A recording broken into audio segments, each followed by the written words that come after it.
அஸ்ஸலாமு அலைக்கும். இன்றைக்கி பீஃப் செவரட்டி ஈரல் மிளகு கறி தான் பார்க்க போகிறோம்.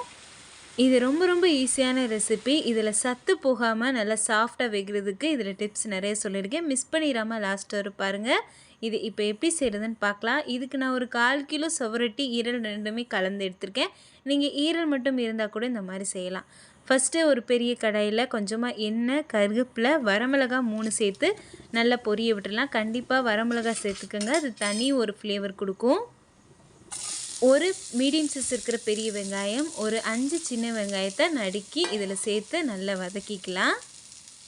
மட்டன் சுவரொட்டிக்கும் பீஃப் சுவரொட்டிக்கும் பெருசாக வித்தியாசம் இல்லை. ரெண்டும் வேகிறதுக்கு ஒரே டைம் தான் இருக்கும். நம்மளுக்கு கறி வேகிற மாதிரி ரொம்ப டைம் எடுக்காது.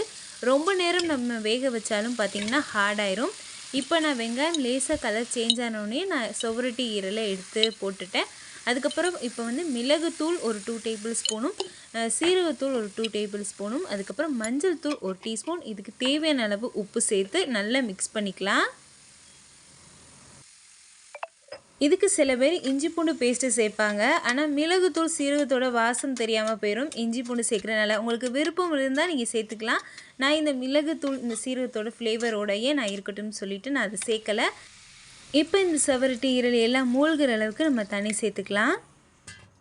தண்ணி எல்லாம் வற்றுறதுக்கும் அந்த செவரட்டி ஈரல் வேகிறதுக்கும் நம்மளுக்கு கரெக்டாக இருக்கும்.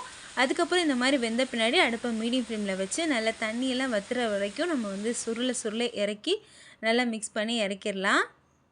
நீங்கள் இதில் சுவரொட்டி சேர்க்கும் போது சுவரொட்டியை நல்லா அலசிட்டு அதுக்கப்புறம் கட் பண்ணுங்கள். அப்படி இல்லைன்னா ரத்தம் ஃபுல்லாக வெளியேறும், சத்தும் வெளியாயிரும்.